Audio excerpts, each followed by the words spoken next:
Hey guys, welcome back to my channel. My name is Ray. I'm a detransitioned male, and today we're live. Wanted to do something different today. I don't go live that often, but I wanted to dive into trans Reddit because I save a lot of threads that I find are interesting that I want to comment on. And I don't always have the time to do a video on everyone, so I kind of just wanted to use this to explore. So first up, we have a thread in M to F, which is like, you might as well just call it r/AGP, basically. um, what do conservatives think we are doing? Like we are sucking E out of woman's bones or something. Why would they hate people being happy? So the trans community has the biggest persecution complex, the biggest victim complex ever. I mean, this is so ridiculous. Conservatives don't like, the problem is not that they hate you being happy. It's the things that you try to be happy about. If playing on the female sports team wasn't your only source of happiness, then that wouldn't be an issue. You know what I'm saying? Like it's because they are pushing boundaries that people have problems. It's because of the entitlement into female spaces that they have problems. And a lot of what the conservatives are doing lately, most of what the conservative action is done, it's either on pediatric gender medicine or it's on sports. But restricting the pediatric gender medicine, the point is to maximize the happiness of that cohort, because the idea is that these protocols for radical gender affirming care for minors, giving them puberty blockers and cross-sex hormones, double mastectomies, all this stuff, like we're not doing that population like the best we can. Like we are creating more unhappiness.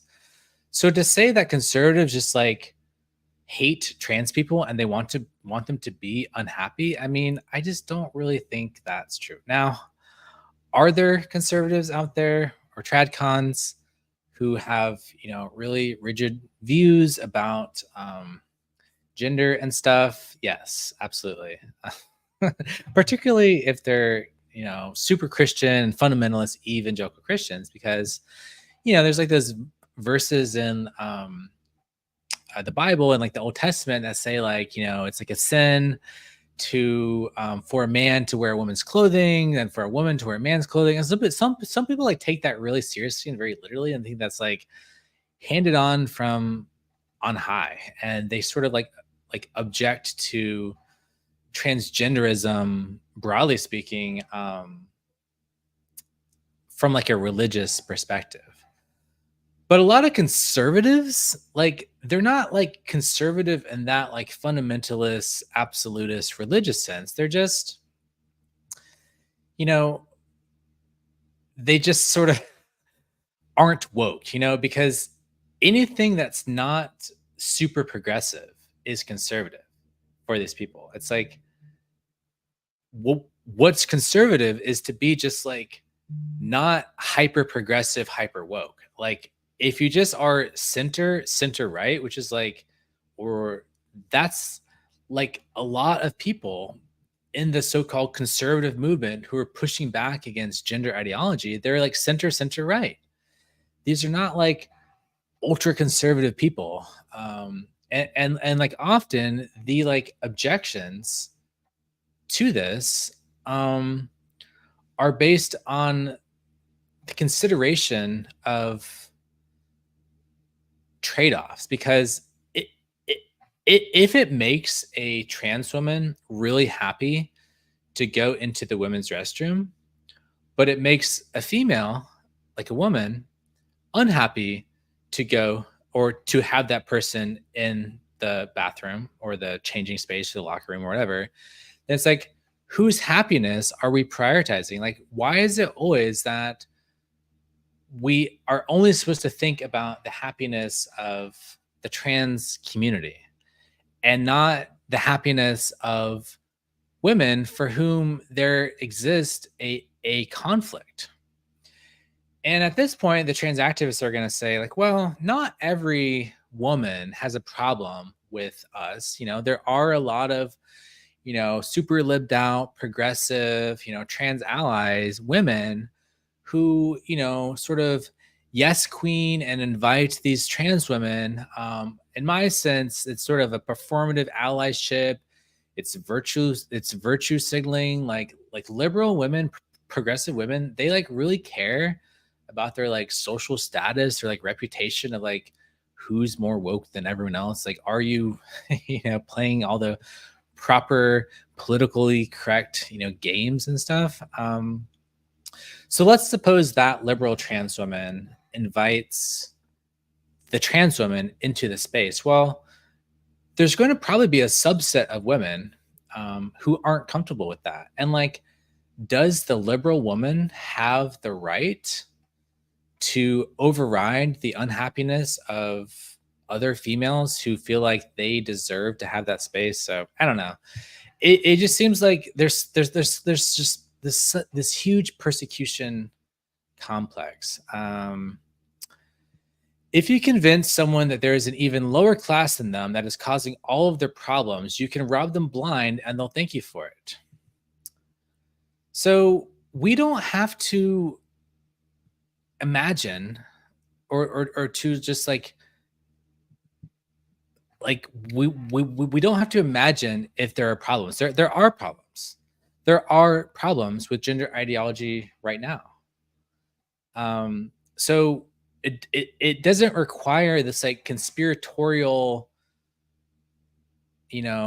hierarchy or conspiracy theory that's trying to scapegoat all of America's problems on the trans population, when we already know concretely that radical gender ideology has already created problems that exist. Like, these are not hypothetical problems. These are not problems that we're merely scapegoating onto these people. Take the sports issue. This is a real issue. Like, women are having their medals taken away. Like, there was literally just, let's see, medals, trans. Yeah, there was just this article the other day. The staggering number of medals female athletes lost to trans opponents revealed an explosive UN report. Female athletes have lost nearly 900 medals to transgender rivals competing against them in women's sporting categories, a eye-opening United Nations report has revealed. You guys are seeing my cookies, my tracking cookies. My shopping habits, I guess. The study, titled Violence Against Women and Girls in Sports, stated that more than 900 female athletes have been bested at various events by competitors who were born male. According to information received, over 600 female athletes in more than 400 competitions have lost more than 890 medals in 29 different sports.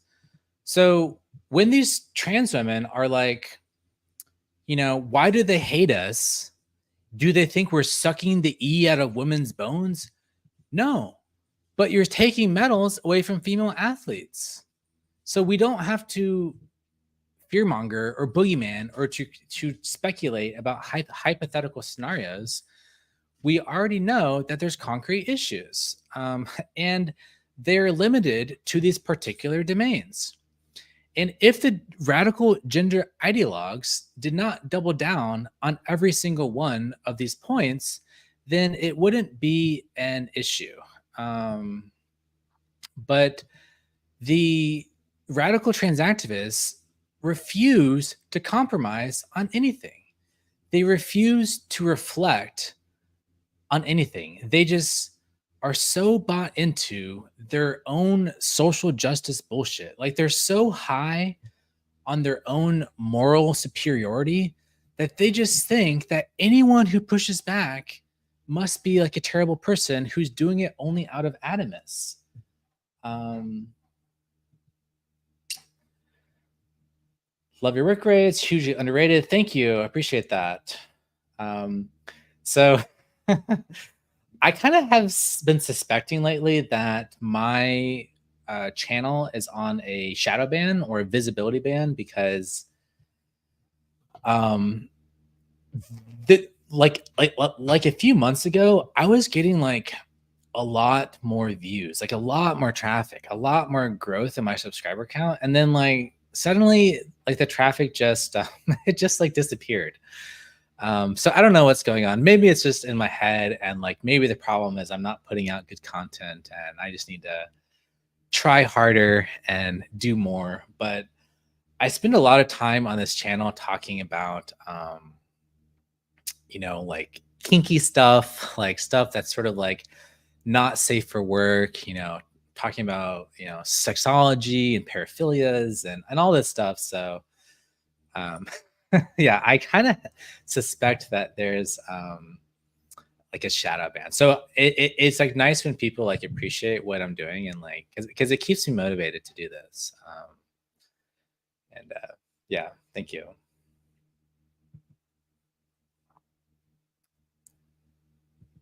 And also, Carl, thank you for the nice comment. I appreciate that. Um, and I don't know. I just like there's like a lot of YouTubers who they'll do the thing like please subscribe or like and subscribe, and they sort of like push like they like do a better job of like self promotion, and like I like can't bring myself to like fully do that. So I don't know. I think I'm kind of shooting myself in the foot with my channel, basically. But that's okay. I have fun, and I have a really good day job, so I'm not too worried about whether this ever turns into a YouTube career or anything like that. So, um, but yeah,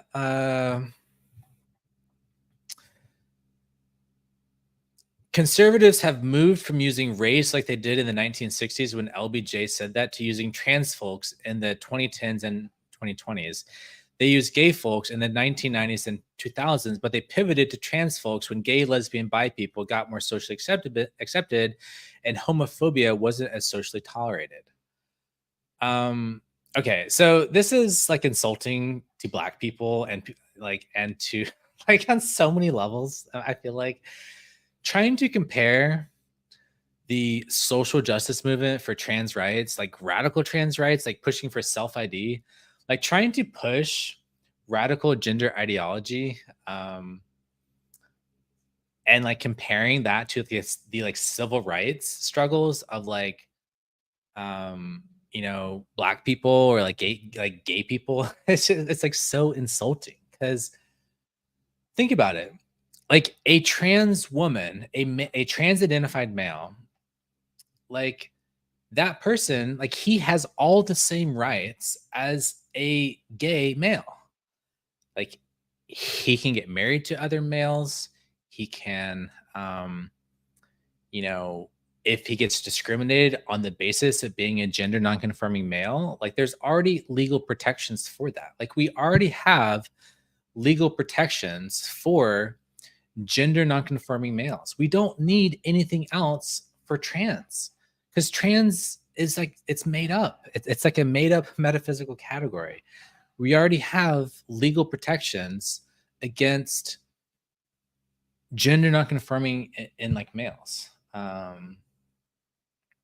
So, and this idea that like all the political demands of the radical trans activists are analogous to like the demands from civil rights activists who were like segregated and like all these things or and the like gay people, it like used to be illegal to like cross dress, so you couldn't even be like a butch um lesbian like wearing men's clothing and go out to like a lesbian bar or whatever. You would get like arrested and beat up.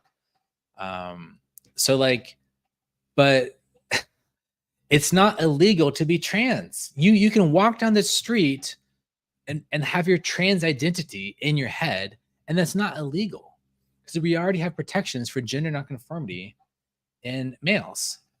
Um, and there is like that Supreme Court case, like Bostock or something like that, and it basically provided a legal justification for the protection of gender identity. But the way they did it was interesting. They said, well, if a trans woman is discriminated against for being a trans woman, for having a gender identity of a trans woman or of a woman or whatever, and that person, let's say, is fired for being trans, the legal argument was that, well, there is already a carved out in the law a protection based on sex. So you can't discriminate on the basis of sex. And they're saying that if you were to fire a trans woman for being trans, you're discriminating against a male expressing himself in a gender nonconforming way. So the Supreme Court already put in that logic to protect trans identity, but the way it's protected is in virtue of the fact that given that we live in a free society, males are allowed to express themselves how they want, and they shouldn't have like legal ramifications against that. However, expression, that's one thing, but entitlement to use a female space is a different thing. Entitlement to use female sports is a different thing, because it makes sense to protect those categories on the basis of sex because there's actual reasons to do so.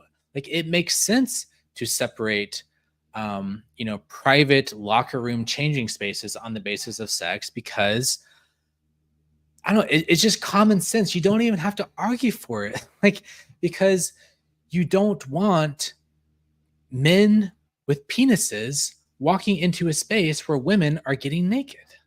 That's just common sense. um, so yeah, like this whole comparison with like the civil rights thing, I just think it's like it's insulting, and they make this comparison all the time.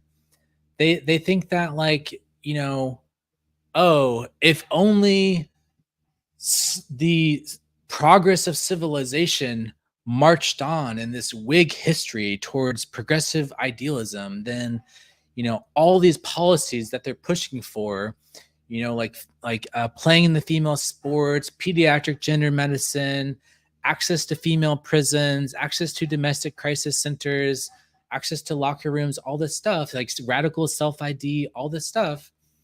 They think that if they don't win those battles, then society has somehow not lived up or not made as much moral progress or social progress as it is. But they are blindly assuming that they are on the right side of history. It's not self-evident that as society marches on and we progress morally as a society, that we're suddenly going to just think that pediatric gender medicine is a good thing. Why? Because we evaluate pediatric gender medicine based on systematic evidence reviews to see whether the protocol is beneficial. But the trans activists have turned it into a total political thing. Like, there's the whole New York Times thing where, like, these researchers working in gender medicine, they're suppressing evidence that this protocol is not all it's chalked up to be by these activists, and they're suppressing that knowledge because they know it's going to be weaponized, politically weaponized. Yeah, it's just ridiculous. After high school, I found out 3 boys had been peeking into the locker room during gym using an air vent. Even though it was years later, it was violating to find out. Strange day that it's now a-okay. Yes. Yeah, I mean, because the problem is the trans community is incapable of drawing boundaries. I think like probably like 10 years ago, it was there was a lot of goodwill towards the trans community by normies. Normies were like, well, if you're putting in effort and you're not disrupting anything and you're like blending in really well and you're not causing disruptions, then then that's fine. But we have to be able to ask ourselves, okay, so if like that's our policy, then like where do you draw the line? Like, are there any trans women who don't belong in female spaces? And like that's what the trans community can't say. They like can't draw the boundary and say that, you know, the non-binary trans femme who has a beard and identifies as whatever, they just don't draw any boundaries.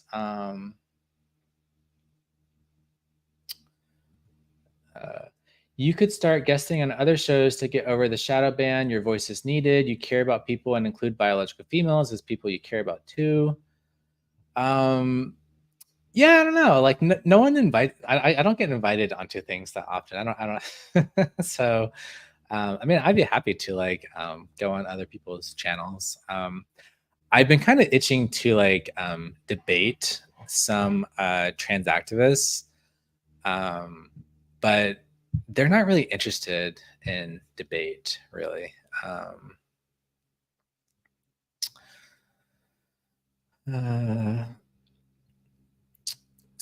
Okay, this person says it's about patriarchy and misogyny, as well as traditional gender roles. There are regularly reports in the news of androgynous and even masculine presenting cishet women targeted because they're mistakenly labeled trans because they aren't feminine enough. It's so funny. They like think that this is a problem with like quote unquote cis people, but this is a reaction to trans ideology. This is a reaction to the fact that there's so many males using these like spaces. And like yeah, like I don't know. It, if non-passable trans women weren't so entitled to use these spaces, and I kind of think we need to go back to like the real life test. Because it used to be you wouldn't even be given access to medical transition unless you could prove that you could integrate well into society. But now it's like all these like, autistic Huns, like these like AGP Huns, like going into the bathroom. And I don't know, it's just like, I'd love to see you talk with people. So much more gets said and heard through dialogue, though. I love and watch all these solo videos.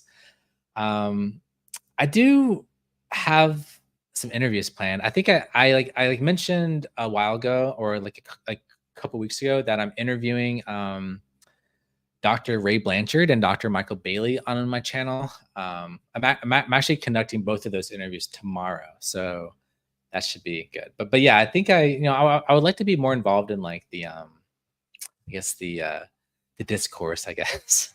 But I do that on like Twitter all the time already. So all right, I'm kind of tired of this thread. Let's look at another thread. Okay, let's look at this one.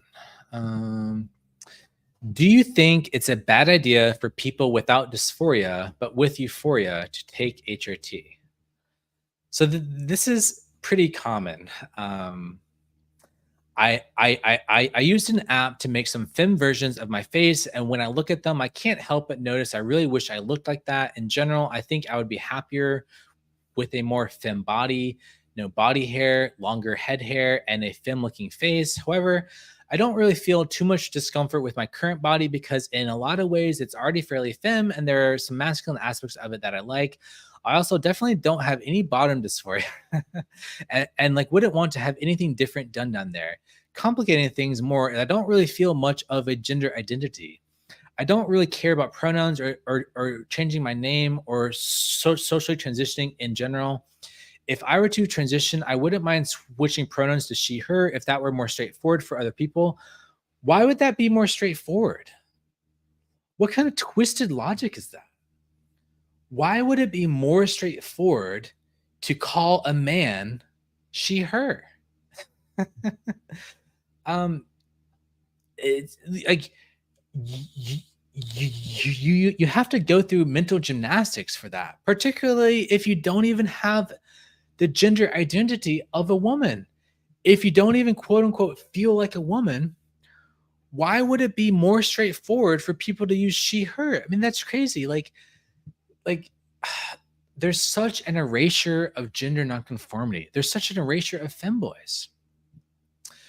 Oh, that reminds me. There's this other thing I wanted to. Let's see. For Tran.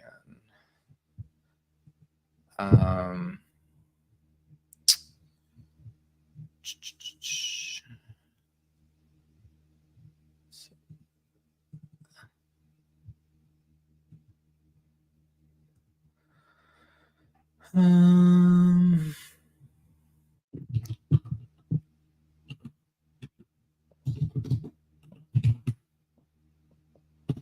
Sorry, I'm trying to find this like thread I saw that like perfectly illustrated. I can't find it now. Give me just a sec.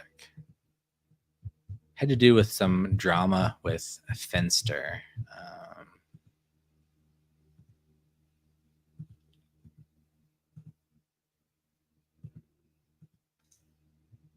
All right, here we go. So someone was talking about Finster, who's this like gender fluid femboy Twitch streamer or whatever. He said, okay, so Finster and his girlfriend broke up. He was dating this like trans woman, and that and in like my opinion, that trans woman Icky pretty much like strongly encouraged Finn to go down the transition pathway. I think Icky was definitely playing into egg culture, wanting to crack Finn's egg.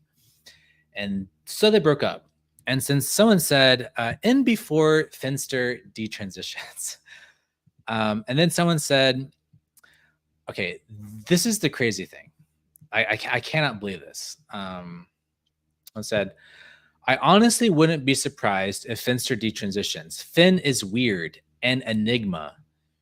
Really clearly likes being a girl, is on HRT, but stubbornly refuses to actually take transitioning all the way, like using the voice and going out in girl mode. No judgment. I just find it all a bit odd. Like, do you hear that? This is exactly how grooming happens. This is the pink pilling grooming of femboys. This is how femboys get pressured into transition, because apparently Finn is stubborn about not wanting to make his life worse by transitioning, to not burdening himself with all the bullshit that comes with trying to pass yourself off 24/7 as a female. Apparently, he's stubborn for not wanting to artificially change his voice, even though there's nothing wrong with his voice. The only way you'd want to change your voice is if you care about passing as a female. And he's refusing to take transitioning all the way by going in girl mode. We know what girl mode is. When trans women go into girl mode, that's when they feel entitled to use female spaces. Good for Finn. Finn is not deluded that he's a woman. Finn is not deluded that he has entitlement into female spaces. Finn just likes dressing up. There's nothing wrong with that. And even if he's on HRT, I mean, I definitely don't encourage that as a first line treatment. I feel like, if you're one of these, AGPs or AGAMs who don't have body or don't have bottom dysphoria, so you like your penis, you don't have really any much body dysmorphia, you don't have a gender identity of a woman, you don't claim to be a woman, you don't feel like a woman, you feel like a man, and all you do is you feel like you want to be pretty, you don't need to go on hormones for that. You just want no body hair? Well, you can just get laser hair removal and not screw up your hormones and mess up your endocrine system. Longer head hair. Okay, grow it out. Wear a wig. Dressing up is fun. A femme-looking face. 99% of feminization is due to laser hair removal, not hormones. And like, I just think like people push this like hormone thing, and it's like, and they don't even really like, they don't have discomfort with your body. If you don't have discomfort with your body, how is this healthcare? Why is this being covered by insurance? This is being encouraged by, or this is being covered by the insurance industry as medically necessary healthcare. You see how crazy that is? This is not healthcare. This is AGPs pursuing their embodiment fantasy goals. This is cosmetic. This is aesthetics. This is about like this is all about aesthetics. This is not healthcare. And this example of people who don't have strong dysphoria but are driven into it by euphoria, this is common. This is actually my case. This is how I got drawn into the trans ideology, because I was exactly this person. I didn't hate my penis. I didn't really, grow up like having strong autoandrophobia. Like I didn't hate my male body. Like even in puberty, I remember liking, my male puberty. But I was drawn into the euphoria, and I wasn't educated about the source of that dysphoria or the source of that euphoria. Like where did that euphoria come from? But I guarantee you, if this person starts taking HRT, starts social transition, starts switching pronouns to she, her, start feeling like they need to pass as a female, feeling like they need to feel entitled to female spaces, then they're going to start feeling dysphoria. You're going to induce dysphoria. The transition is going to create dysphoria that wasn't there. But this is not healthcare. And giving these treatments is causing more dysphoria, because I guarantee you, if this person started HRT, then suddenly they're going to start nitpicking everything else about themselves. They may have never cared about having an Adam's apple in their entire life, and then suddenly they're going to start hating their Adam's apple.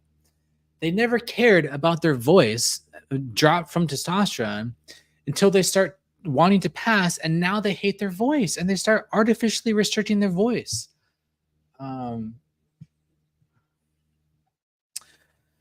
Finn is just living his best life, and the gender affirming people can't conceptualize that he's happy being a male that's feminine. Yeah, exactly.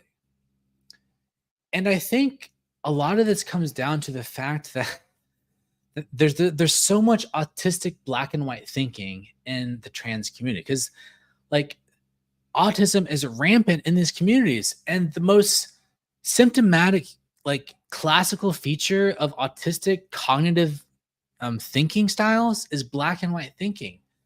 So they just sort of think that there's just like this standard pathway. So like they say like, oh, if you take HRT, then you must do this. You must do this. Like there's like this definite, there's like a definite like pathway laid out. And like everyone follows the same thing. They go through this. It's like, I don't know. It's like, it's a crazy to me. And yeah, Finn is just like, but I do think that the tide is possibly turning. I do think femboys and cross-dressers are becoming cool again. I'm obviously trying to encourage that. Like I'm trying to make a push for femboys. I want to um, provide alternative possibility models. Like if you like, if you just want to have a more femme face, or it just makes you happy to look at yourself and like feel pretty, which is the quintessential AGP experience. Like you don't need to go down a transition pathway. You don't need to construct a female persona full time in order to like live out this pretend fantasy, because these identities are constructed. They're like not even like there a lot of the times. And before people say like, well, this is like not my experience, or I have like I'm starting to see in like the self-aware AGP community, people starting to make a distinction between more classical AGP versus the more modern like AGAMP AGP. And AGAMP is where you have a attraction to feminized males, and you also want to be a feminized male.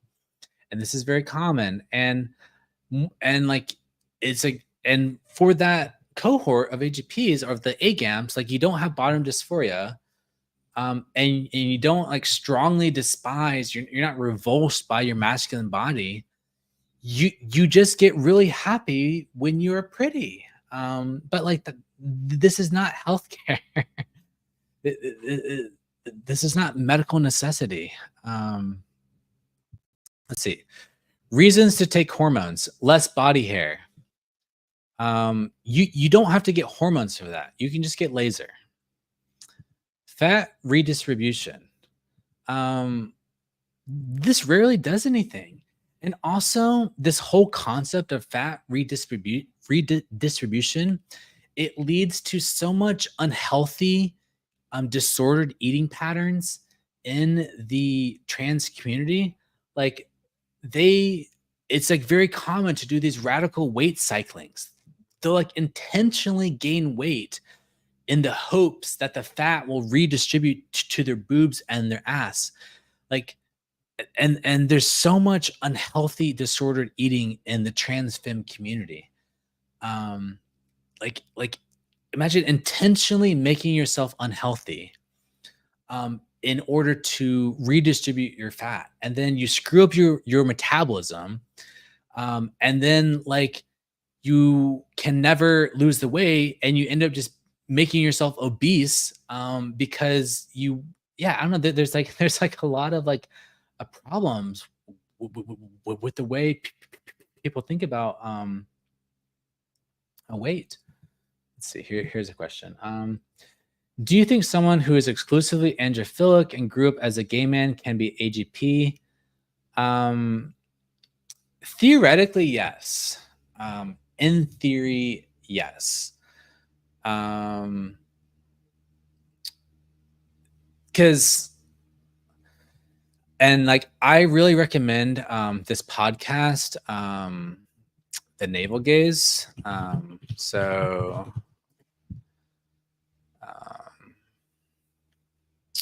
yeah, the like navel gaze. This is with Tally Bots and Aaron Terrell. They talk a lot about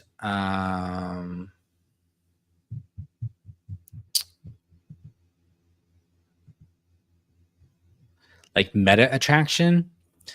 Like I think this episode about internalized homophobes, meta episodality, and there can basically be meta attraction can be your like dominant thing.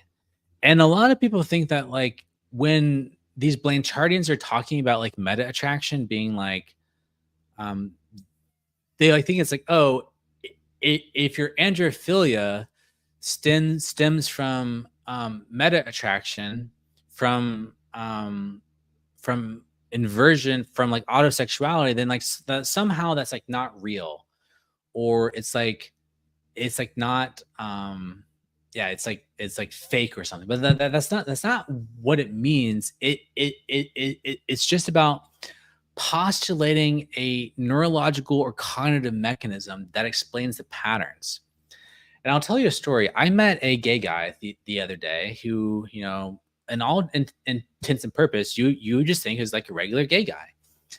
And he had been married to another gay guy for like 12 years. And just, yeah, you would just think pure homosexual, androphilic, nothing to do with like autosexuality or whatever. But you know what? I like talked to this guy and he liked cross-dressing. He liked playing the feminine role in the bedroom. He was attracted to she-males, transsexual women. This is all the signs of like AGP, and like meta attraction. So you can, so that's one of the big misunderstandings of the theory is the idea that if your attraction to the same sex comes out of meta attraction, it's somehow less real. It's just about postulating a mechanism, saying that there's this like autosexual experience that's very wide ranging and it shows up in a lot of circumstances, and that kind of explains a lot of these idiosyncratic behaviors that otherwise don't fit into your expectations.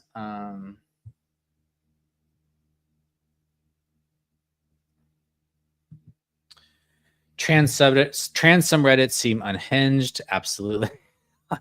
It's so crazy. I do think it's interesting how gender is supposed to be on a spectrum, yet if you're M to F, there's a very specific path you must follow. Yeah, I mean, to me, this is just autism. Autistic people, they like to have the steps laid out for them very clearly. They like rules. They like don't like it when things deviate from the rules. They don't like change. They don't handle change very readily. So Finster, being an enigma, not transitioning all the way, not voice training, not identifying as a girl, not doing girl mode, not being deluded by the gender identity nonsense, feeling comfortable in his male identity. Like, yeah, that doesn't follow the rules. That violates the expectations. And to the autistic mind, they just can't put it into a category. A nice thought experiment is to ask, what if I or others were blind? It helps us remember our soul, our personality, the deep values, meaning of life. Yeah, that is a nice thought experiment.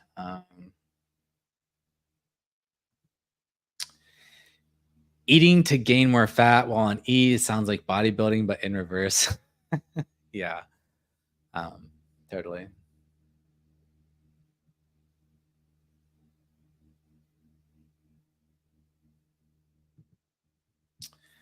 I was extremely underweight until I started HRT and was motivated to gain weight into a healthy range. Yeah, I mean, if you're moving into a healthy range, that's like good. But for a lot of this, like they're in the healthy range, and then they sort of like intentionally stuff themselves and eat shitty food and screw up their metabolism, which are already being like slowed down by the hormones, and then they make themselves obese and give themselves health problems.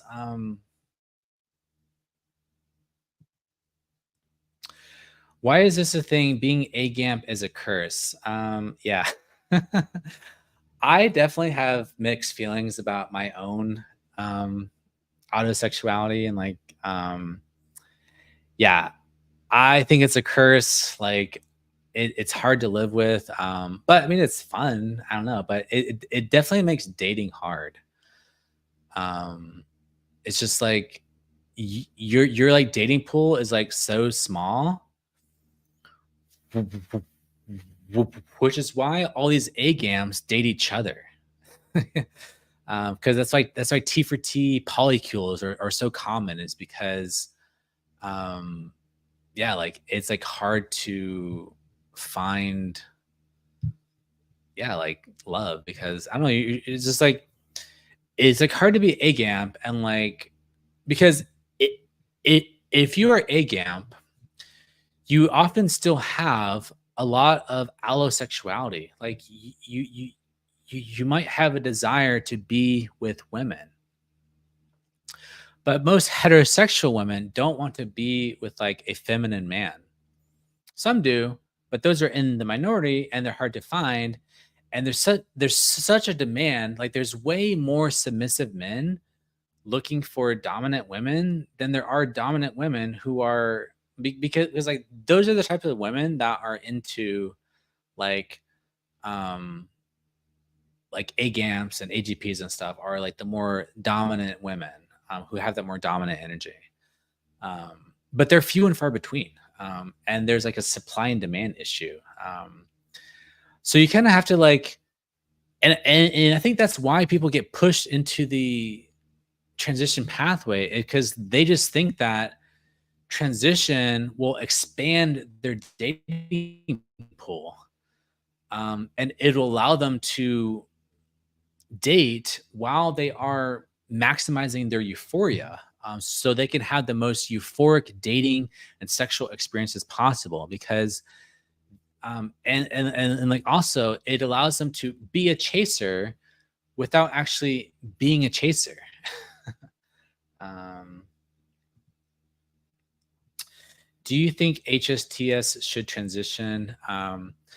There's this great video. I always recommend people to watch this. There's this channel called um I actually kind of just like want to watch this video as part of my like I don't know, it's like 30 minutes, I don't know. But yeah, it's like this video here uh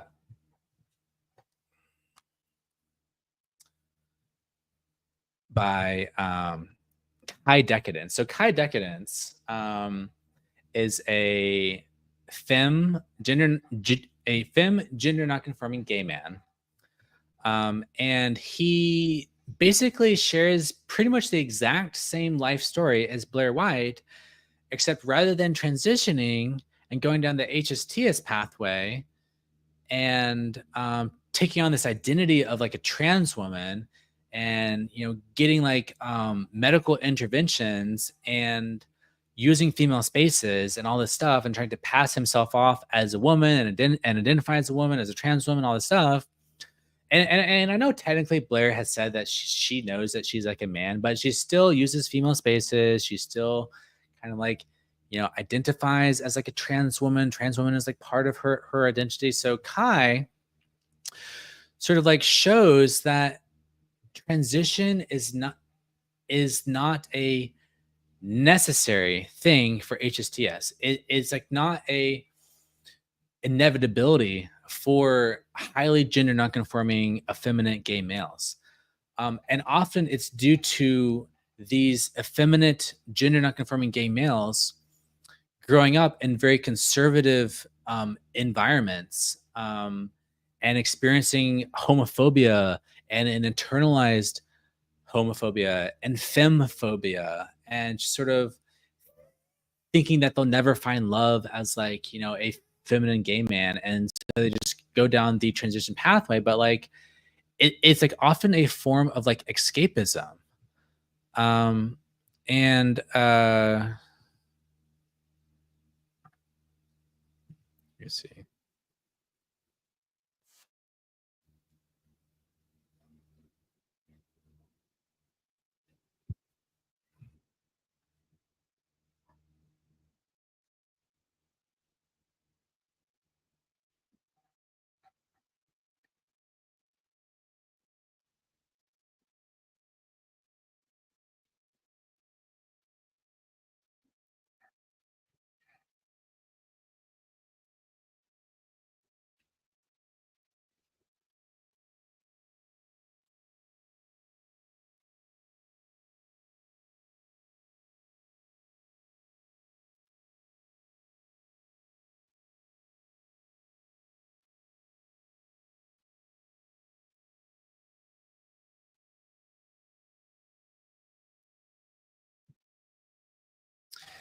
Oh, sorry. I think I need to share the tab. Hold on. Let me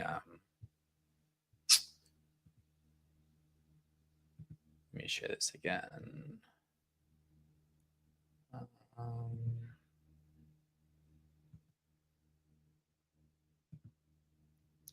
I'm gonna zoom. I'm gonna go back a little bit. Yeah, this like whole video is like so good. Hey there, everyone. I'm Kai Decadence, and in today's Can you guys hear now? Can you confirm?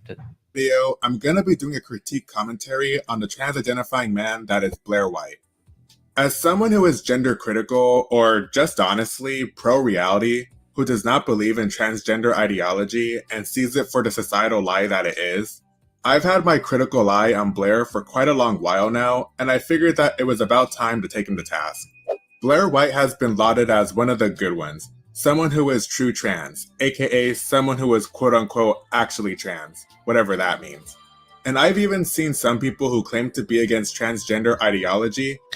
Yeah, you like see this like true trans of like HSTS as like true trans, and like HSTS, like if you're HSTS, then like you have a valid reason to transition, or like it's like inevitable that you'll transition, or that it somehow like makes more metaphysical or like logical or like medical sense or social sense for like a effeminate gay man to identify as like a woman.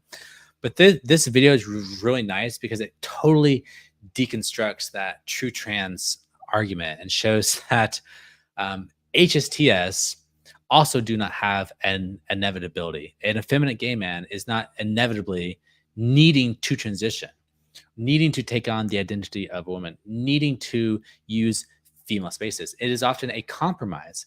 And do I have sympathy and empathy for these effeminate gay men who go down this pathway because they feel like that was like the only option that made sense to them at that time? Yes, I totally have empathy. Like, I don't think, like, hindsight is always 2020. Like, we always make, decisions in the moment based on the information and the beliefs we had at the time. And we always have our blinders on, and we have our trauma, and we have, our childhood experiences, and we have the cultural zeitgeist at the time. And the cultural zeitgeist provides this framework of transgender identity for people to plug into, and the pharmaceutical medical industry provides a pathway towards supposed happiness if you just get more and more surgeries, and you get, if I get just one more boob job, one more nose job, one more, if I shave down a little bit more of bone on my face, then I'll be happy. And so the like the medical, pharmaceutical, technical, surgical industry has like provided these opportunities, and so it creates a narrative, it creates a possibility. So I don't blame Blair for it. I don't blame HSTS for transition, but I think that there's more to it. And I really like this creator because he provides a possibility model for how people like Blair, who are like, don't need to go down the HSTS pathway, and they can just learn to be effeminate gay males, and or gender non-conforming gay males. And this guy, like, I want to show you before I go into the video, like his like style, just because I think he has like a really nice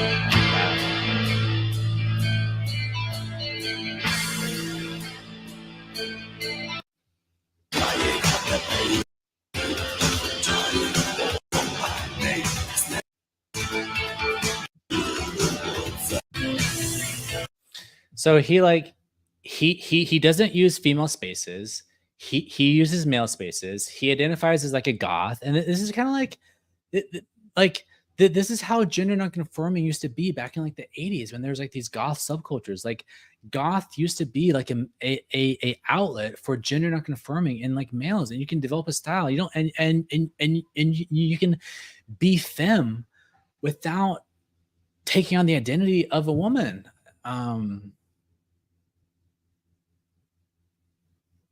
So yeah, I just really like this creator because I think he's setting a good example of like modeling how you can be gender nonconforming as like a male.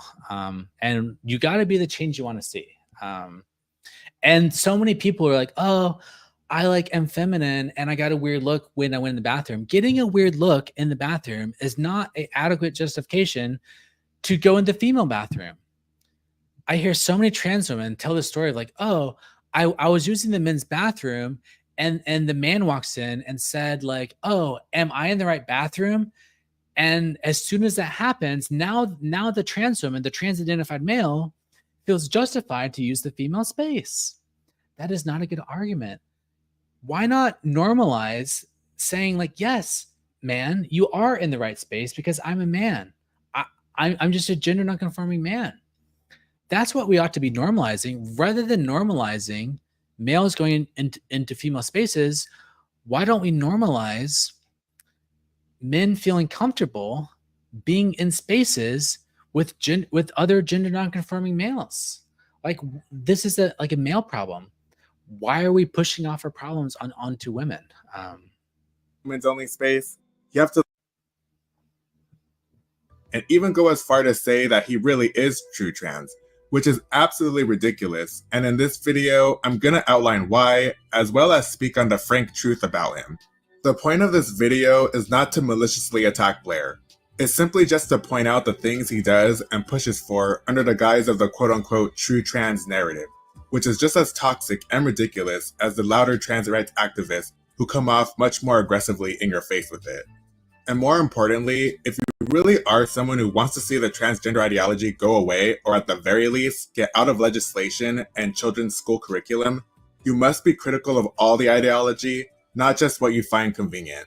So with all that said, let's get... Yeah, like a lot of people focus their energies on like just AGP as like, being the, the like only thing wrong or whatever, but like, it's so much deeper than that. There's like an entire ideological system that is like pushing this. Get into the video.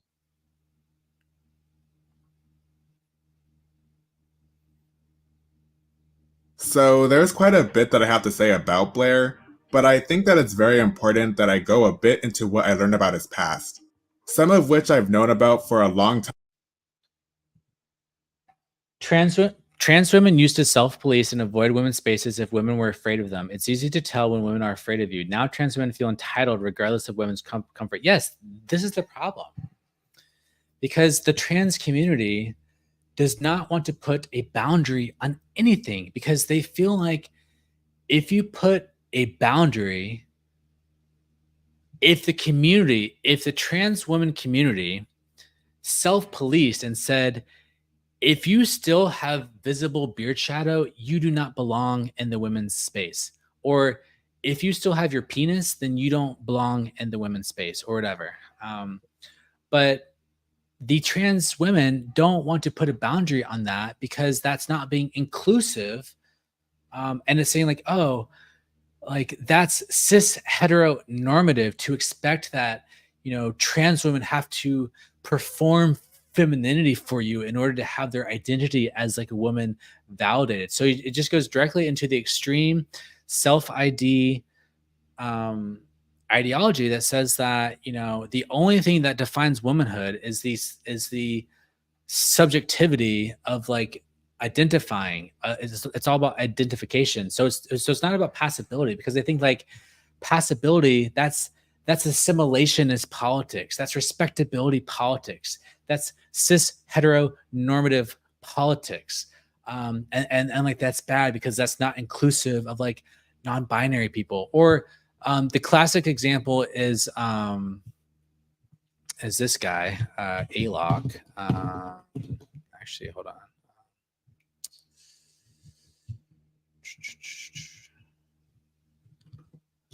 Alok.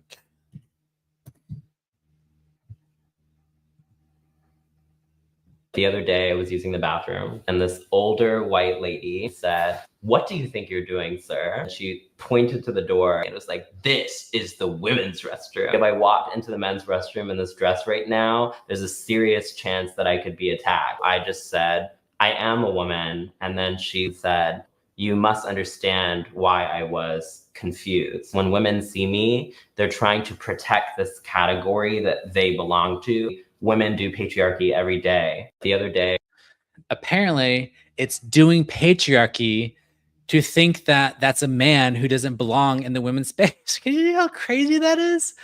And this person is considered one of the most preeminent intellectuals, the most preeminent thinkers, the most advanced, the most progressive, the most enlightened of all trans people, who has, you know, insight into the systemic racism and cis heteronormative patriarchy of, you know, social justice and all this bullshit. Like the, the, this is like a thought leader in the community. Just listen to that bullshit. It's so crazy. I was using the bathroom and this older white lady said, "What do you?" Older white lady. Oh, I guess white ladies. I guess if you're white, you like don't deserve to not have men invade your spaces. Oh, but if it's a black woman who said that, would that be any different? Yeah. Think you're doing, sir?" She pointed to the door and it was like, "This is the women's restroom. If I walked into the men's restroom in this dress right now, there's a serious chance that I could be attacked." There's not a serious chance. And even if there was a serious chance, that is not a justification for running into the women's room to avoid that. Like, that is not a justification. That is not a good argument. And it's just fear mongering. Most men are going to think you're like a weirdo, but they're not going to like beat you up. And like you got to be the change you want to see. If you want more men to be comfortable with you in the bathroom, then you need to expose those men to people like you in the bathroom so they get used to it. Be the change you want to see, and stop putting your problems onto women. Anyway, going back to this video. Women's only space. Yeah.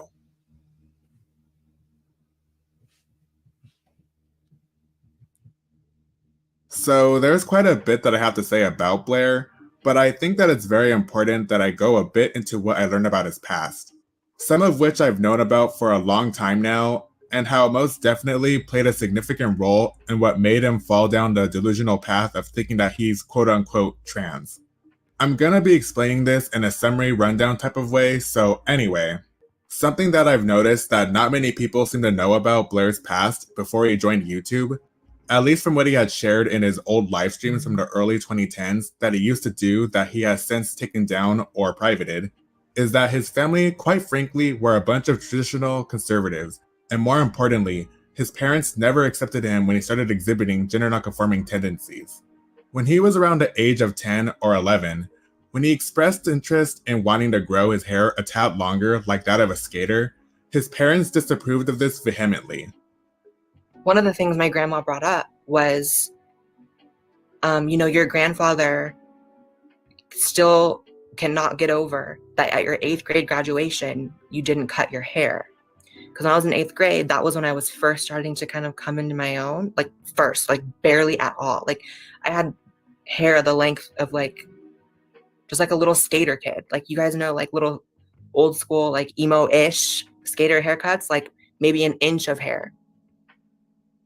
And they were asking me prior to graduation to cut it. And I remember that was like the thing I was hanging on to was that little bit of like hair, because it meant, maybe it's hard to explain, but as someone who is struggling to find themselves when I was 13, 12 or 13, I graduated early, I think. That inch of hair was like everything to me. I was like, oh my God, I have an inch of hair. And that makes me feel good about myself. So I didn't cut it.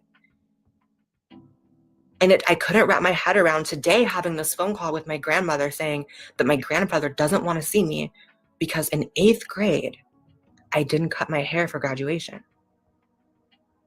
I couldn't wrap my head around it that as a 25-year-old, I'm suffering a consequence of not talking to my family because I didn't cut my hair in 8th grade.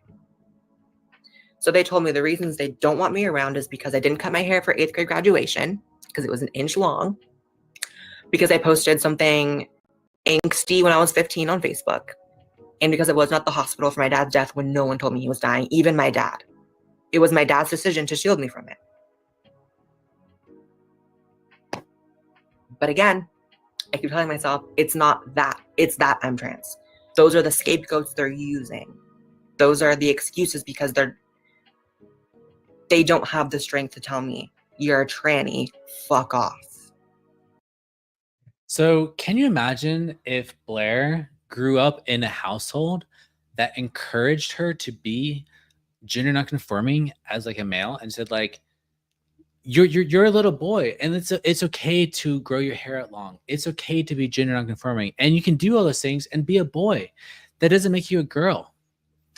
Like, it's not clear to me that transition and trans identification was baked into Blair's fate, destiny, by having some true trans inner gender identity of a woman there at birth, from, you know, part of like your innate essence as like a person. It's not clear to me that trans identification was an inevitability for Blair, which belies the total lie of true trans, because there is no true trans. All trans identities is a compromise based on the cultural zeitgeist and the particular circumstances you find yourself in, making decisions based on limited information and your own biases and like your like ignorance. Like, so yes, like this, I think this video, this creator is incredibly important. And he's like totally slept on. I never ever hear anyone talking about this creator, Kai Decadence. He's like one of my favorite gender criticals. He's a little hardcore. Some people don't, you know, they like don't like the pronouns. I still struggle with like the pronoun things. I know like some gender criticals are like hardcore, like sex-based pronouns only. And like I spent so many years in progressive, woke, liberal, trans circles that like for me, like using someone's like pronouns or they're like their own pronouns that they like, it's just kind of like it comes natural to me, and so it's hard for me to like not do that, honestly. It would require more cognitive work in my head to consistently use like he, her, or he, him for Blair than it would be to use she, her. Yes, Blair transitioned as a coping mechanism for sure. Notice how he's foolishly saying how him wanting to have longer hair was because he was quote-unquote trans. No, Blair, you were exhibiting gender nonconforming tendencies as a boy. So this says, Blair says that the family on his dad's side is super conservative, and with that in mind, they more than likely are very serious about gender roles and more likely conforming to them. Blair growing out of his hair was a sign of gender nonconformity, and this clearly bothered his grandfather and father most likely because he was not conforming to a more masculine look and ergo was refusing to conform to gender roles. If you are a religious Christian person, or you're an evangelical Christian, which makes up a large contingent of America, then you believe that, you know, the Bible is literally true, and you also believe that all those rules in like the Old Testament, like those, like, so some of those got superseded, but some did not. And a lot of Christians think that the specifications in like Leviticus saying like men shouldn't wear women's clothing and women shouldn't wear men's clothing, they like really believe that, and they have like these strict gender roles, and they like have that like as a sense of religiosity. And so yeah, they're not discriminating you because you're trans, it's because you're gender nonconforming.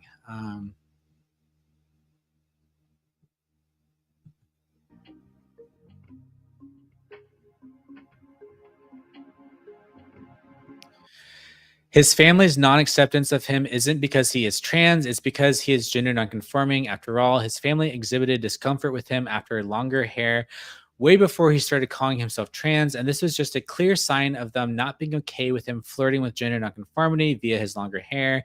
Conservative traditionalist values, men and boys are not supposed to have long hair. Men and boys are not supposed to, you know, twirl or, or be interested in dancing, or interested in boys, or interested in dolls or makeup or pretty things, or like the color pink. This stuff is very heavily enforced in young boys, particularly by like the fathers of the family.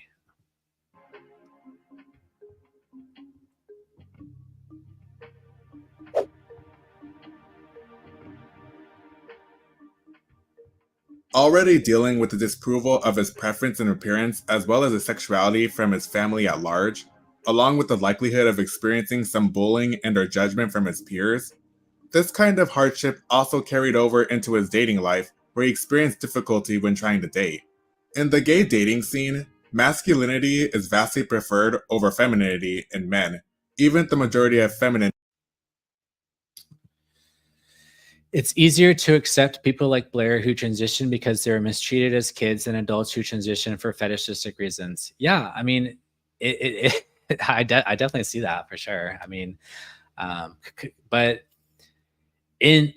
obviously as like an AGP myself, I have a lot of sympathy and empathy for AGPs and the plight of AGPs, because if you listen to a lot of stories, a lot of AGPs, they conceptualize their autosexuality as like a curse and they wish they didn't have it. So it's not always something that like is like this great thing. It's like it's a kind of like a curse to like have it.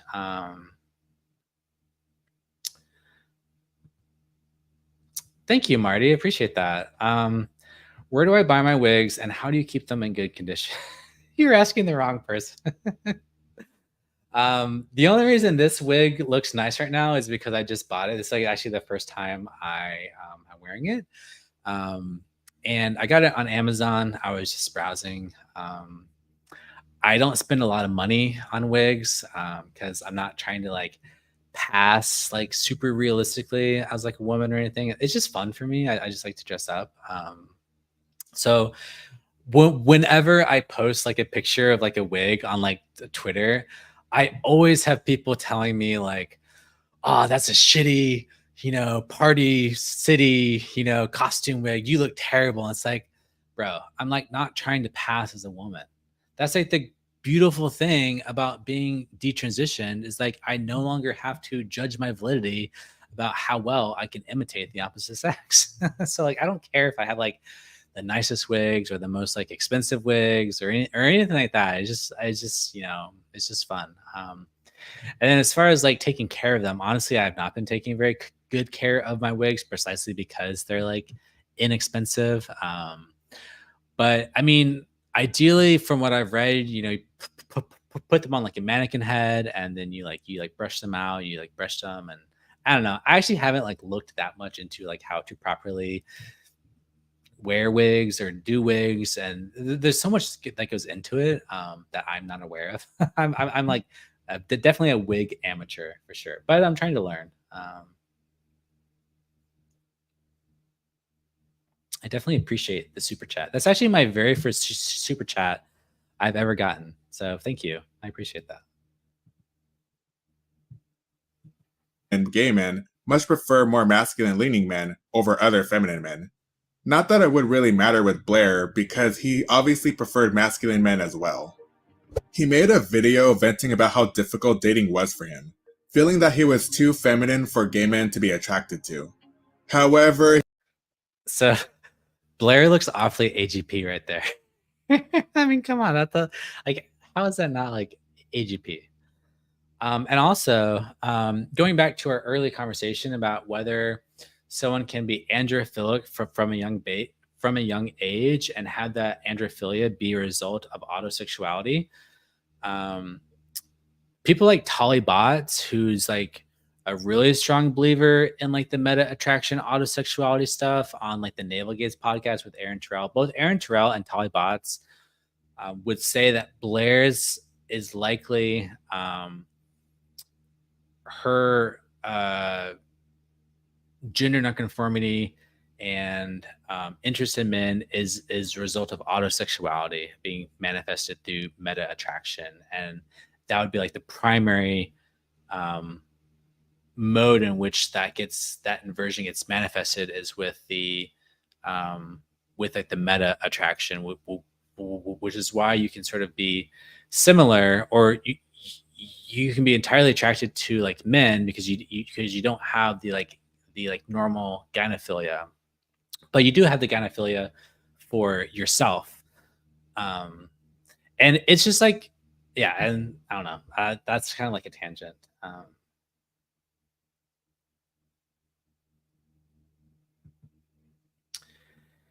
If I was able to pass when I was a trans woman and not have mental noise, do you think you would still end up with your thoughts today? I mean, probably not. I don't know. But like I did, and also from talking with trans women, it's my experience was not that uncommon. Like the like mental noise and not passing is like the default, because even Blair doesn't pass. Blaire White does not pass as a woman. So almost no one passes. So it's like that's just like common. So it's like so, and I will show you.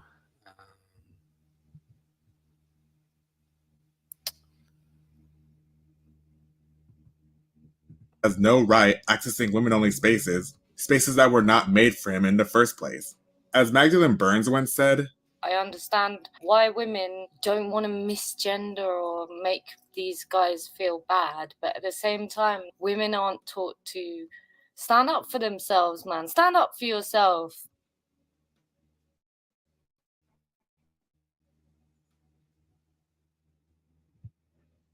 Blair being seen as true trans just because he quote-unquote passes more than the average trans-identified man, the frank reality is that he doesn't pass, and that when it comes to his online presence, he uses beauty filters, angles, editing, and posture tricks to mask what he really looks like in real life. Honestly, in real life, he looks about as much as a woman as Dylan Mulvaney, and the only difference between Blair and Dylan is that Dylan doesn't use glorified parlor tricks to deceive others on what he actually looks like. The sentiment behind the whole true trans argument is that only gay men impersonating women and lesbians impersonating men are actually trans. And all that really boils down to is pure homophobia, the modern day essence of gay erasure and gay conversion therapy. The common belief is that Blair doesn't fetishize women, but I don't think that this is necessarily true. I don't believe that he finds women sexually attractive like that of an autogynephile, but he fetishizes the sexualized look of a woman in order to attract men, and I feel that this can totally count as a form of fetishization, albeit more on a behavioral level.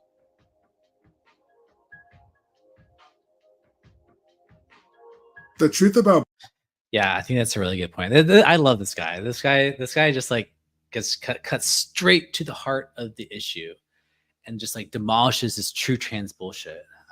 And like, yeah, so I know he doesn't respect the pronouns, but that's okay. That's his philosophical belief. That is his philosophical belief that pronouns should be based on sex.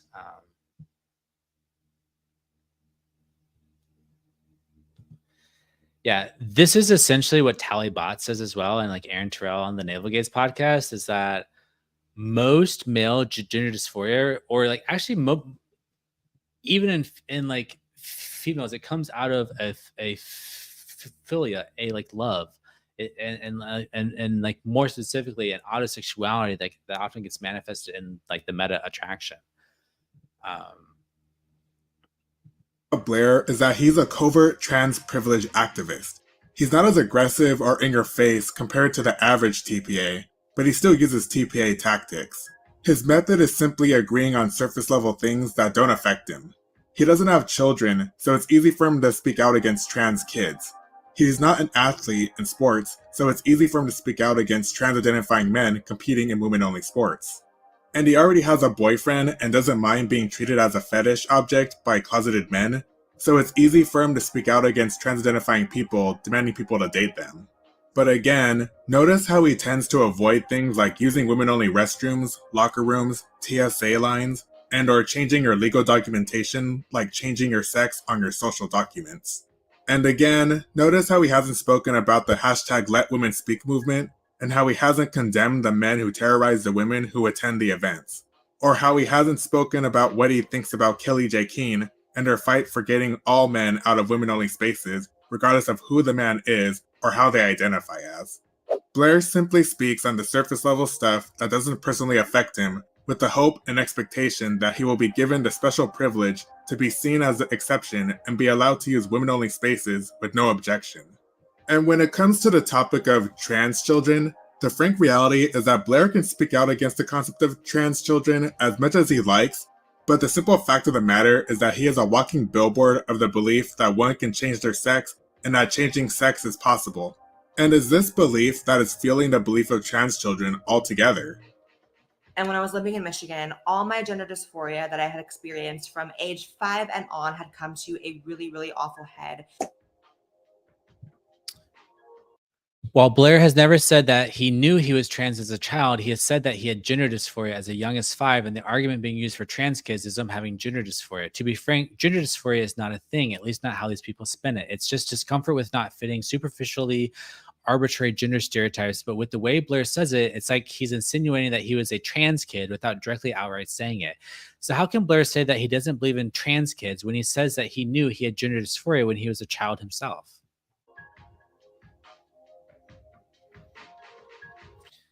Yeah, Buck Angel also uses similar equivocation, and yeah, it sort of makes the same self-serving distinctions between, you know. so yeah, that's why I like this like creator, because he sort of like can come off as like harsh to some people who are not used to like hearing the facts, and I think like or like are not used to hearing like a harsh reality or like a harsh truth, but sometimes the truth is harsh, and if you've already transitioned, you've already made that choice in the past, like this can be hard to hear because it almost seems like it's like kind of like criticizing something so important to you. But the point is not to belittle people or to like, you know, overly target like one person. The point is to like make a generalized points so that we can prevent this in the future. The like point is not about criticizing transsexuals who have made that choice, in my opinion. The like point is about going forward. How do we make people more comfortable with themselves without needing to go down this medical pathway, this trans identification pathway?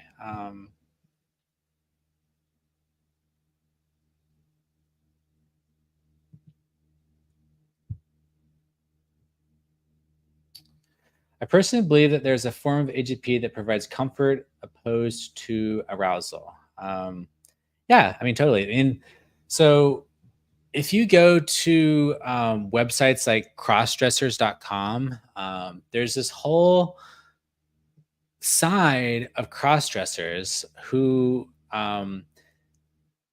and this goes back to like Virginia Prince, back in like the second self days, where it's like there's this push for like the like crossdresser or the transvestite movement, and for a lot of these crossdressers, they like dress up to express a second self, and that second feminine self, like they just find that like comforting, and they just kind of like, you know, it's just like a comfortable way to like sit around your house drinking tea, reading the newspaper, whatever, you know, doing your things. And it's like, in that sense, it's not necessarily always connected to, you know, fetishistic arousal and masturbation sessions, which is how it is for a lot of times. But like there is a large portion where the autogynephilia can drive you towards just like feeling comfortable with that expression. And also that not just in the crossdresser case, but in the actual, you know, people who are explicitly trans identified and like post transition, like that is often the case where it's just about comfort and arousal and stuff.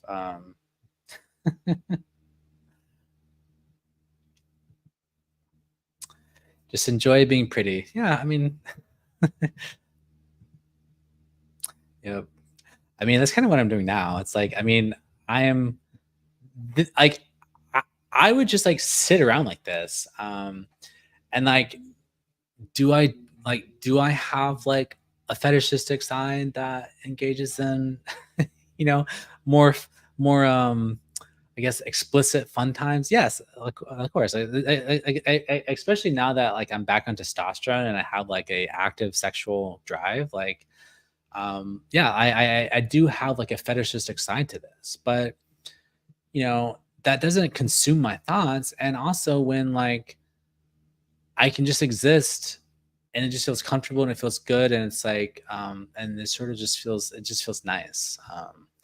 But the great thing about being detransition is like it's like if I need to run up to the grocery store, you know, I don't have to stay in that mode. I can sort of take it off and not have to worry about how passable I am. I don't have to worry because if I'm in a grocery store, oh, I need to use the bathroom. I'm like out in public, and now I have to choose the bathroom. Like, and that's sort of I think the advantage of like having the possibility for fluidity in your presentation is it allows you to pick and choose your own comfort level and how much effort you want to put in your presentation. Because one of the things that used to drive me crazy about being trans identified is I had 11 or 12 rounds of laser, which is why when I shave, I don't have or I don't have as much beard shadow. The beard shadow is kind of coming back a little bit, but still, nevertheless, even after 11 or 12 rounds of laser, I had to shave pretty much every day. So I would, you know, going to work and stuff, it's like every day at work, before work, I have to shave. Because there's this expectation that you have to fit into the box. And the box is that if you identify socially as a trans woman, you like have to meet certain social expectations. So despite the trans community saying that they're all about authenticity and freedom of expression, the trans woman social script, the trans woman's social identity is actually a very narrow box. And like I like never could just like have a lazy day and like have my beard shadow and like, you know, or like if I needed to run up to Walgreens and I have like a 2-day beard shadow because I've been lazy, it's like, oh, now I have to freaking shave my face and put on makeup to just run up to Walgreens to get one little thing. And all because I'm trying to blend into this social congruence of this role that I'm pretending to be. And that just created so much anxiety and neuroticism. And like, yeah, I just feel like when you, yeah, I don't know, I could just go on.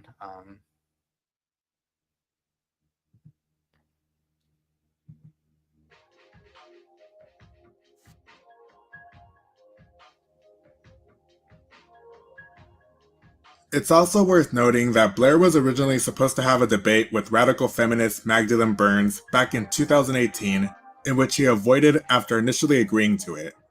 They were going to debate on the topic of trans identity, but Blair ended up postponing about 2 to 3 times until it got swept under the rug, and Blair never followed up with it. Magdalene was also dealing with brain cancer, and when it worsened in 2019 to where she ended up being hospitalized and then sent to a hospice, Blair came out with a tweet saying that he didn't feel right debating someone with brain cancer, totally ignoring the fact that their debate was scheduled months prior when Magdalene was still in optimal health. The reason why this is important is because this debate would have been with an actual quote-unquote TERF, the very people that he has actively avoided having a debate with, because unlike the people he has debated in the past, whom were mostly conservatives, the gender-critical position is not rooted in religion, a demand or expectation to conform to gender roles, and/or conservative traditionalism. Honestly, I feel the reason why Blair backed out of the debate with Magdalene was because he knew that he would have lost the debate. Never mind that Magdalene didn't fit the descriptive stereotype one thinks of when they hear the phrase radical feminist. Blair was gonna end up looking like a huge fool with Magdalene doing to him what he himself did to ContraPoints in their debate. And so he avoided her until it was convenient. I miss that old ContraPoints. That's some of my favorite. That's some of my favorite. Like content is like old ContraPoints. Like ContraPoints used to be cool. Like ContraPoints used to be edgy and like funny. I like let's see, ContraPoints 5 minutes.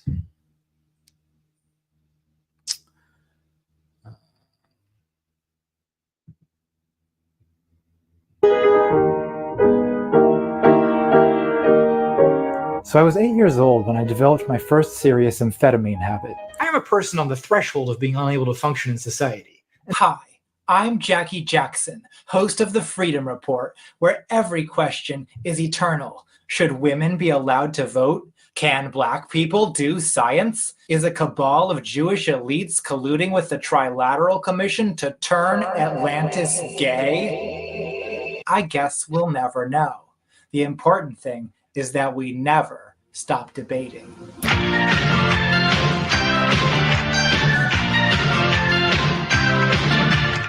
feel just fucking fine. I feel fine. I feel just fine. I feel just fucking fine. I feel fine. I feel just fucking fine. I feel fine, Wendy. Oh, look, if we're talking emotional damages, I mean, there's ContraPoints was so much better as a transvestite. I feel like the like videos that ContraPoints has put out in the last like year or two are like so boring. They're so boring. They're just like pure woke bullshit. It's like she's totally audience captured. She like knows if like she deviates slightly from like the woke talking points that she's gonna get like her like all, you know, she's gonna get like canceled. And she's just like intellectually lazy now and like has no interesting ideas, nothing interesting to say, nothing edgy to say. It's all predictable. It's like she's reading off her freaking script. Like it's so boring. Like I miss the old ContraPoints so much. gonna be emotional damage. Of course there is. Of course there's gonna be emotional damage. We're all gonna be a little bit emotionally damaged, Chesterton. I'm emotionally damaged right now.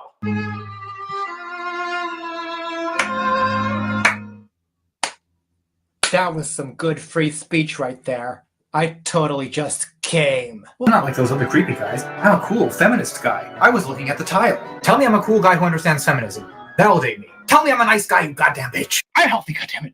I'm healthy.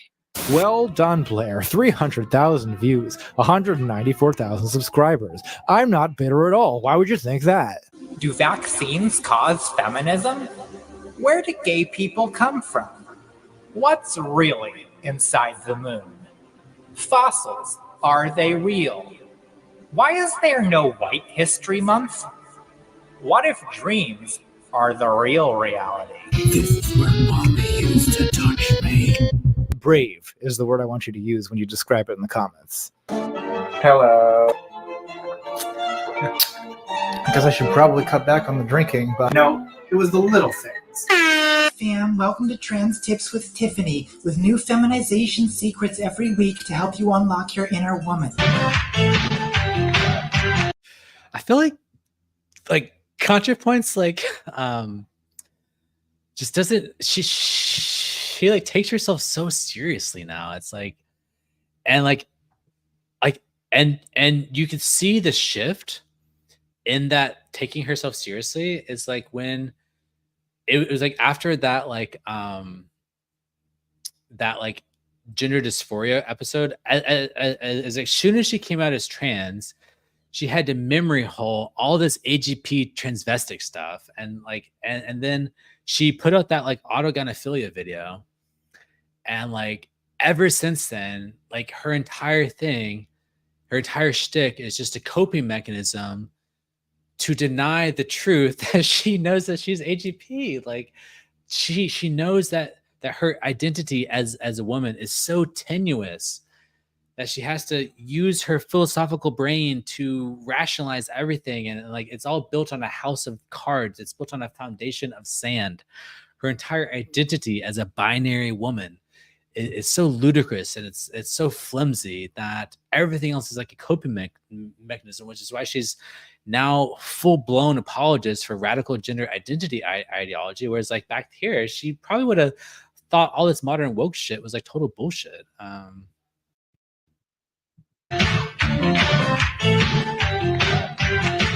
that. They like a girl who's a little bit messy. But if you want to appear more feminine, what you should do is just...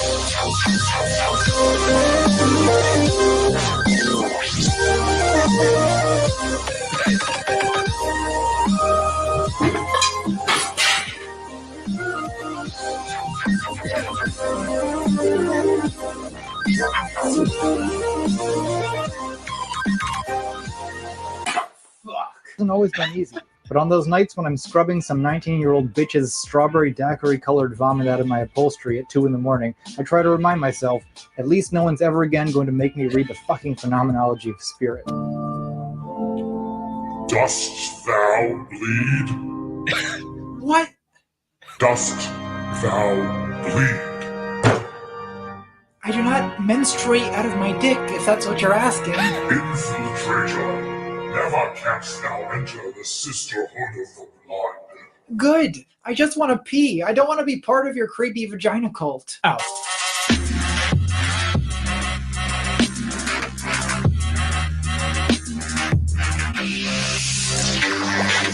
Add comfort and style to your outdoor furniture. Yeah, the hatred really came through in the AGP video. He seems to blame women for all of his problems when he seems mentally unwell and needs to work on himself. That's a lot of AGP.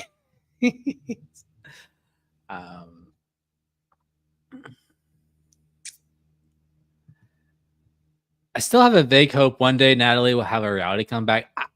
I do too. Like, I think deep down Natalie knows that all this woke stuff is bullshit, because there's this Twitter account called Contrapoints deleted tweets or something like that. And every once in a while, when Contrapoints is like having one of her drinking episodes, and 2 in the morning, she'll like tweet out the she'll have like a Freudian slip, and like her true opinions will slip out. And that's when she's gotten into all this trouble and gotten canceled. Well, I think she just got tired of the cancellations and all the drama and all the parasocial cancellation drama and like all that stuff. And she's just like, I just want to, get my Patreon money. I just want to make a video once a year. I just want to, yeah, like, do you blame her? I mean, come on. Like, if I was making that much money from like my Patreon and YouTube and stuff, I would just like chill out and try to avoid cancellation to keep the money train going and like not develop any interesting ideas or Furniture with the outdoor Marlowe seat back chair cushion. This attractive cushion is weather resistant and UV protected for outdoor durability. Rain or... See, one of the things I hate about transition for trans women is the vocal training, because like with Contrapoints' new fake voice, she would never allow herself to make silly voices anymore. Because when you are a trans woman doing artificial voice training to artificially keep your pitch up, you can't do funny voices as a guy. And like, if you're a funny person who likes doing funny voices, and then suddenly you're like, okay, I can never do a funny voice for the rest of my fucking life because I'm too scared that people will like think of me as a man, even though they already know I'm a man because I'm male and everyone knows I'm male, and like I'm not fooling anyone about being male, but still I'm not gonna like use my male my male voice to make funny voices, because like that's like so like so sad to me. or shine. The polyester cover is easy to clean, so you can hose it down when your wife comes all over it. Eyes front and center, Private, or I will unscrew your head and shit down your neck. What is going on? Well, if you are part of the true sisterhood, then maybe you'd know that. Farewell, thou who dost not bleed.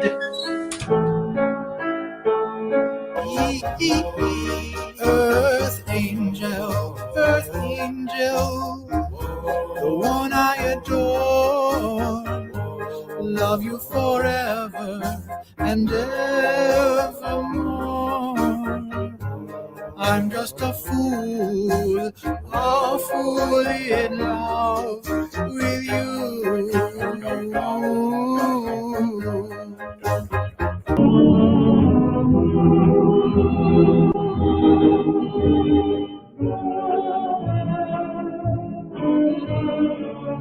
depressed for a while. I started to wish that there was some magical place where a total lack of any discernible talent. Yeah, I think, over the long term, it's definitely possible. I think there's going to be more detransition because you need a possibility model. Like detransition has to be like, I don't know. Like you need possibility models, and there's way more possibility models for detransitioners. And also, I want to point out that we need detransition males who acknowledge their autogynephilia and don't try and repress it because there are a lot of detransitioned males who sort of go back into the closet and they think that they can like totally repress their desire for femininity. And like from my research into the self-aware AGP community, repression almost never works. Repression is a recipe for disaster. I tried repression. It was terrible. Like I thought that I could just like never cross dress again for the rest of my life. Like after my detransition, there's a point where I seriously was thinking to myself, okay, I'm going to never cross dress again, never indulge in AGP again. And I'm going to, pray to Jesus to help me do that. It doesn't work. It does not work. But when we have more male transitioners acknowledging AGP, embracing transvestism, not being like ashamed to be like an AGP transvestite, like you're going to see more people realize that you can actually have more fun in life and you can have less anxiety and less neuroticism, less delusion, more reality, less entitlement, better feminism, more respect for women. Like you can have all that and better health, more health, not being a lifelong medical patient. You can have all that and have your cake and eat it too and play dress up if you want. Or you can be super gender non-conforming as a male. The possibilities are endless. It's actually the social script of trans womanhood, the social script of having a trans identity. That is the restrictive box. That is the box that keeps you like stuck playing these like roles.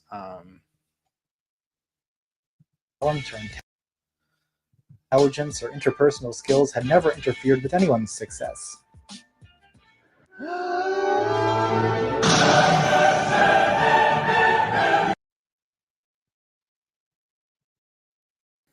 Surprise flex. Was quite a long time since I performed a glorious surprise flex. This is gonna be a fun video.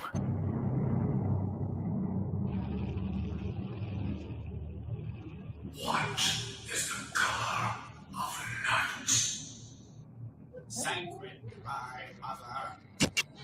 I get a lot of people on YouTube calling me beta, and I'm still not sure what that means.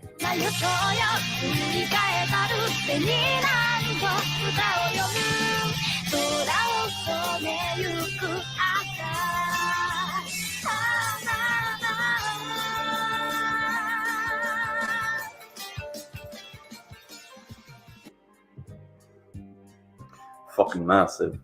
That's what I am. Fucking massive. That's what you are. But let us awaken our masculinities by bathing nude together in the purifying waters of Lake Malaran.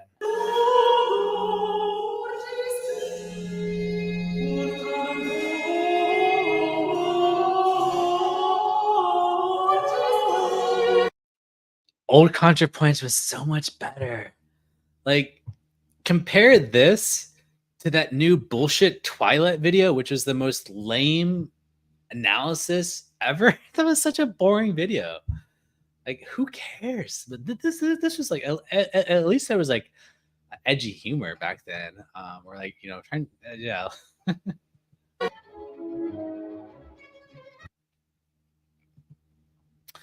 So my trans name was Rachel, And Ray is just a diminutive of Rachel because one of my nicknames as Rachel was Ray Ray, and so I would just went by Ray because it's I thought it would make it somehow easier for people to handle the detransition process if I had a name that was sort of like similar to the name they'd like known me for the past like 8 years. So I just went with Ray. So yeah, I don't know.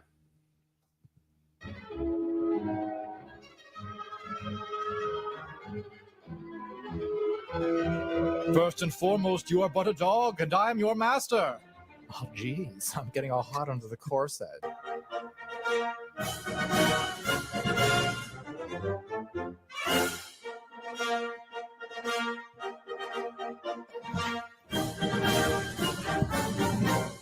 Hello, Lisa.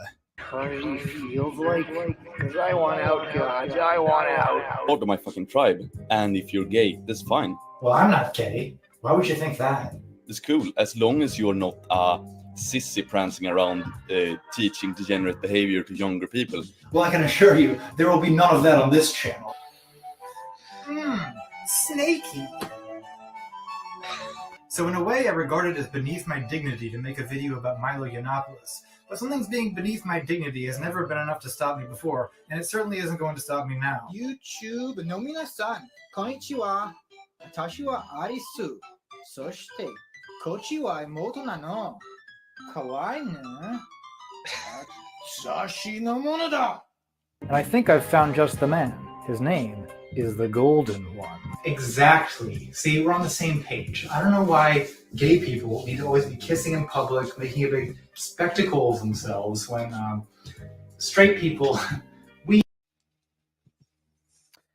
AGP males were regarded as the pretty ones during the Universe 225 experiment. I don't know what the Universe 225 experiment. Should I Google that? I'm like kind of scared to Google that. I don't want to, I don't want to Google something I'm not sure what it is. I don't. we managed to keep our sexuality. Jewish question, ethnic question. Wait, all what? right. Paul The Jewish question? Watson. Hold I on. thought to make this video. What have you done to me? You're a goddamn fascist. Hello, boys. What YouTube needs, what humanity needs, is someone who can balance the two principles, moral and aesthetic, light and dark, male and female, drunkenness and robo-tripping, daddy and mommy.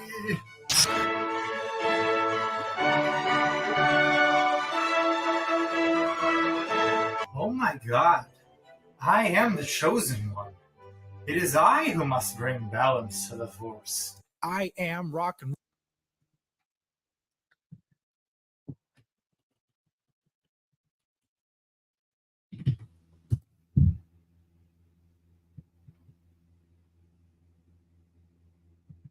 Is this it? Cannibalism, asexuality, mouse the world for rodent, behavioral sink, crowding a danger for mankind, or does it?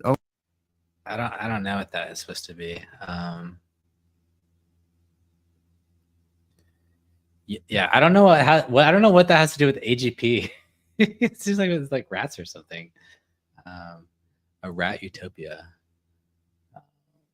Maybe I'm too dumb to understand how that connects to AGP. So you're saying there's like AGP rats? All right, I want to go back to Contrapoints. Cannibalism. Surprise flex.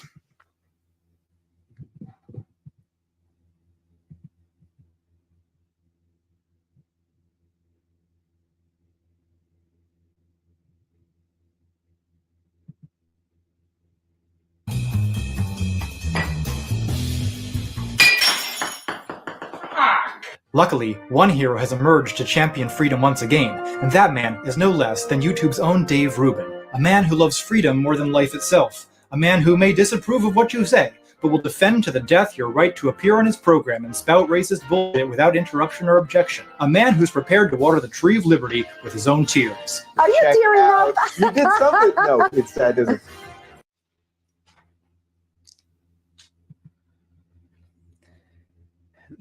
There are AGP rats. Gender mimicry, total asexuality, and it gets more complicated the longer the experiment lasted. Okay, I'm definitely going to look that up. That sounds interesting. I like AGP rats. So I guess the idea is that the proliferation or escalation of AGP as a phenotype is like somehow related to like environmental dynamics of like relative strategies or like trade-off strategies or something like that, in terms of like, you know, it becomes like a minority strategy against like the majority strategy or something. And I'm not sure I fully understand, but I would definitely check it out. It sounds interesting. The lights are getting me. Was it the lights, Dave? Are you sure it wasn't Freedom? I'm chasing a dog down a long, dark hallway. I'm naked, and I'm back in high school, but it's not really high school. When I get to the end of the hallway, there are 7 fat heifers and 7 emaciated heifers, and that's when the Pharaoh tells me how I'm going to die. Tell me, Lao Shi, what is permitted and what forbidden? Well, is it bourgeois not to smash people's faces in the street when you disagree with them? Yeah, that's pretty bourgeois. I will stand up for the bronies. So tell me, Dave, who hates free speech now? So one of the things I hate about trans identification is the whole.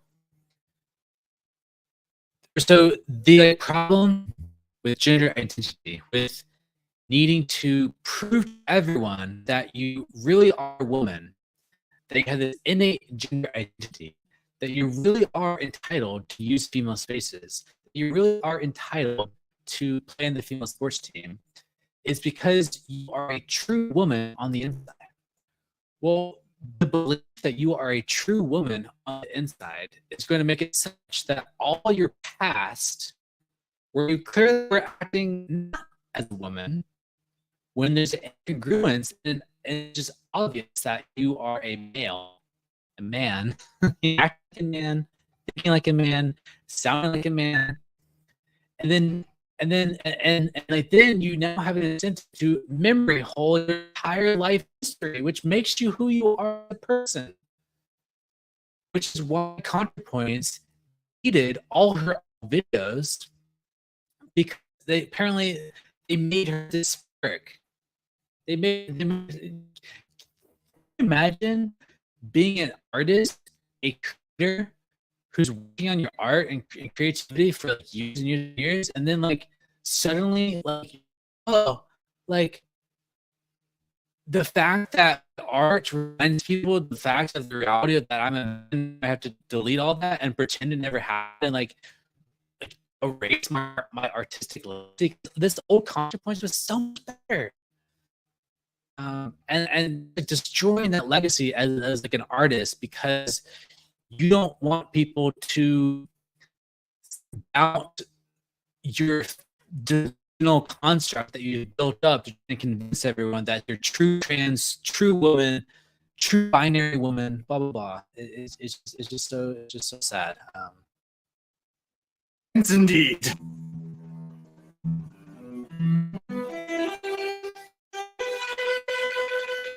I'm honestly not sure that truth and justice will prevail. So if I seem a little on edge, that's probably part of the reason why. Now, if you'll excuse me, I'll be heading back to my safe space with a big fat which I'm going to shove deep inside of my. This is where I like it. This is what feels good to me.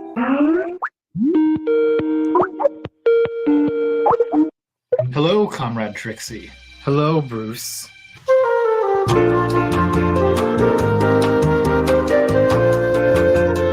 The fatuous, overpraised Christopher Hitchens' first great work of political philosophy is Charlie Goes America All Over Everybody's Ass.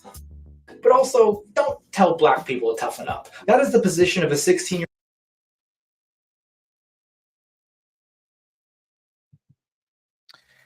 Do I think it's dangerous for gay HSTS to push this narrative that there's no social script to engage with het males outside of trans women? I mean, yeah, if you kind of go into that video I was watching earlier in the live stream from Kai Decadence on Blaire White, like he like goes into that for sure. I do think we have a paucity of possibility models in regards to what social scripts are available. And people just aren't willing to think outside the narrow, rigid little box that gender identity ideology has provided to people, has provided to dysphoric males in order to express themselves and like live lives where they, you know, are able to satisfy their autosexual desire to be more feminine, to be more gender nonconforming. And I know I just conflated HSTS versus autosexuality, and I did that intentionally because I'm leaning into the theorizing of like Tally Bots and Aaron Terrell on the navel gaze, which speculates that like true HSTS is like incredibly rare, and a lot of the examples we think of as HSTS are actually autosexual. Perfect example is Brianna Wu.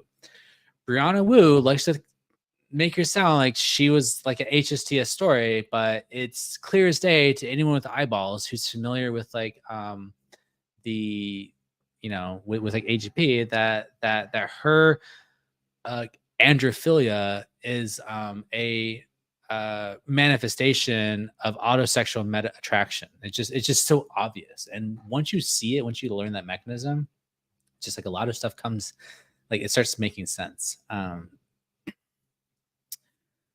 So, okay, y'all.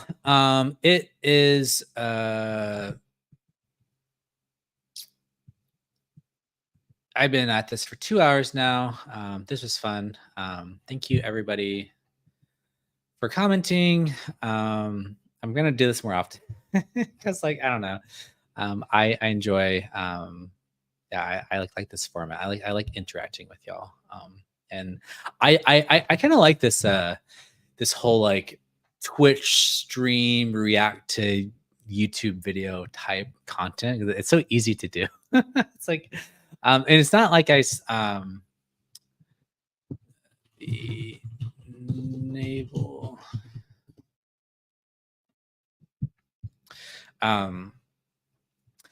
Yeah, excellent. Everyone, check out the Navel Gates podcast. Go listen to it. You'll learn a lot. And so, yeah. All right, this is it for me tonight. Talk to you guys later. See ya.